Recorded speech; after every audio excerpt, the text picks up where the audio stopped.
Welcome, I'm Ijoma Onyato. Tonight, it's a rowdy session at the House of Representatives as Minister of State for Petroleum briefs lawmakers on the new petrol price regime. The federal government meets with labor unions in an effort to avert a planned nationwide strike over the recent hike in fuel price. Trial of former Abia State Governor Ojus Okalu stalled at the Abuja Federal High Court. Judge defers hearing owing to a pending issue at the Apex Court. And United States and other world powers ready to arm Libya's unity government to fight the Islamic State terror group. And on business news tonight, Nigeria's inflation rate climbs to a 6-year high in April.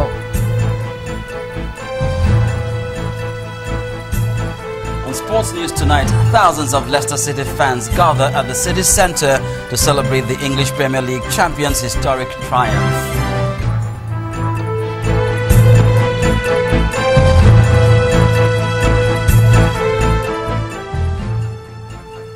We begin tonight with the drama on the floor of the House of Representatives, where lawmakers refused to admit the Minister of State for Petroleum, Ibe Kachukwu, who was billed to address the House on the recent increase in the price of petrol.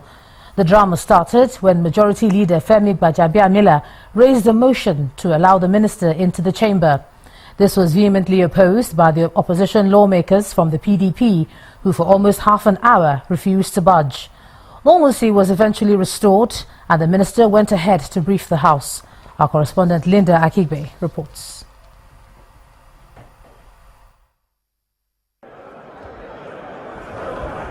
It's a special session in the House of Representatives. Federal lawmakers are sitting a day earlier than planned to discuss the federal government's increase of fuel price. The House leadership invited the Minister of State Petroleum to explain why the federal government took the decision to increase the price of fuel and the implication on the economy. A motion was raised to allow the minister entry into the House of Reps chamber. That this House do admit the Honourable Minister of State for Petroleum into the House for an interactive session. But the response to this request was not expected.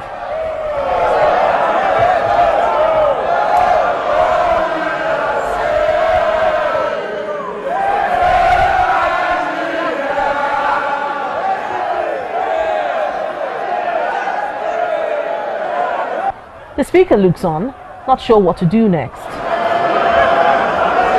Calm somewhat returned, lawmakers then went into a closed-door meeting to decide on the next line of action. Done with the closed-door meeting, the House invites the Minister of State for Petroleum into the chamber. Session do commence. The minister informs the lawmakers that the federal government had no option but to increase the price of fuel. Is this the right time to do this? There's never a right time. It's where we are today. It is a time that is inevitable. We're in a situation where we have no option, really. If we have to pay salaries, if we have to continue development, we have to survive as a country. If we do not do what we're doing now, I've said in my materials that the queues will be back in very full force. There will be complete social disruption. FARC obligations will not be met.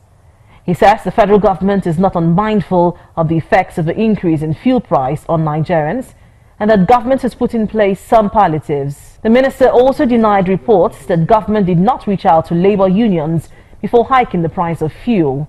Government itself has provided a lot of social investment and spending palliatives. We have, I'm sure you're aware, we're spending over half a trillion that will impact over 8 million Nigerians in various spheres. They said the union did mention that we had an agreement on 120. That is not true. We had an agreement on 145. We met them copiously. We dealt with the templates. They were part of that template discussion. And as a matter of fact, they were the ones who indeed counseled that there was a need to ensure that the selling price of NNPC, which could be lower, should be as close to those of the private marketers, for the simple reason of the fact, two things. One, if you sell at lower prices for NNPC in the city centers, you have complete chaos. After a session that lasted over 2 hours, the House of Representatives resolved to set up an ad hoc committee to engage the labor unions over the planned strike. The House also appealed to the labor unions not to embark on the 3-day strike pending the meeting with its ad hoc committee. Linda Kibe, Channels Television News. And as part of efforts to avert the planned industrial action by Labour, a meeting between the unions and the government to resolve the controversial petrol price adjustment is currently on in Abuja. Leading the dialogue on behalf of the federal government is the Secretary to the Government of the Federation, while representatives of the Nigeria Labour Congress, the Trade Union Congress, Pengasan, as well as the Governor of Edo State are also present at the meeting.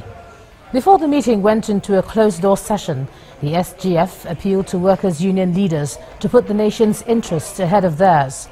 On his part, the president of the NLC said the meeting presents them the opportunity to table the workers' views before the government.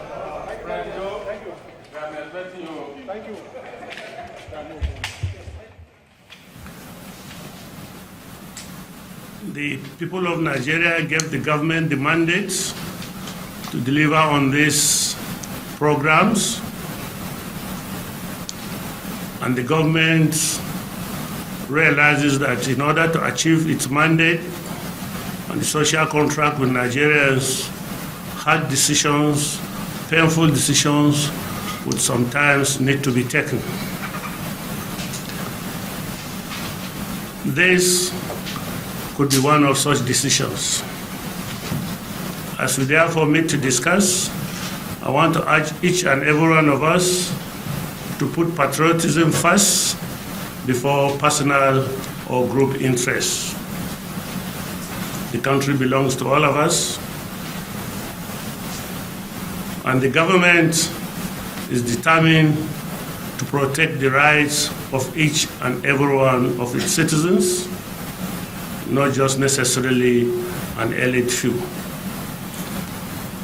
To this extent, I call on all Nigerians, not only organized labor, to support this initiative, believing that we have no option at this moment to solve the financial mess that we inherited and which we are working daily, day and night to resolve. Our membership are not only limited even to the formal sector. We have also a large chunk of our members from the informal sector, which will also be affected by this policy direction. And therefore we thought that is a very important subject matter that we need to look through and possibly also raise concern, very serious concern, that we think government need to respond to. So I think this meeting provides an opportunity for us to present those issues and also for us to dialogue on them with the whole expectation that it will then be able to resolve the issue. But certainly I think there are issues in the entire policy which we want to discuss, and in the process of discussion I think the details will then be very much presented. But let me say that we appreciate this opportunity and also the fact that we can look in depth into the challenge and look at how best those issues can be addressed, also in the best national interests. Over the last 6 years, there have been attempts by the government to increase the price of fuel. Some have been mere rumours, while others have been openly rejected by Nigerians. Our next report examines the lingering fuel scarcity over the last 6 months and reactions to the government's new pump price. To be or not to be is the seesaw game that has been on since 2012, when the country stood in opposition to the removal of subsidy from premium motor spirit, popularly called petrol. The implications became grave and obviously pronounced at the dawn of this administration. The scarcity of petroleum products was largely hinged on the halting of importation by major marketers who were skeptical that President Buhari would pay back the subsidy,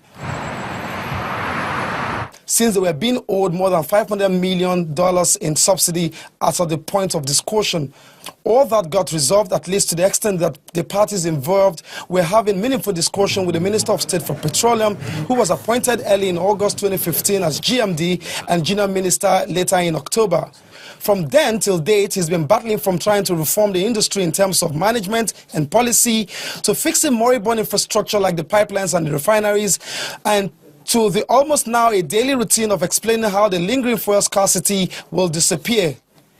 He got his fingers burnt severally in attempts to find solution, making all sorts of pronouncements, yet the situation did not abate completely. I do apologize if a comment that I made jocularly with my friends in the press about being a magician offended some Nigerians. It wasn't meant to be.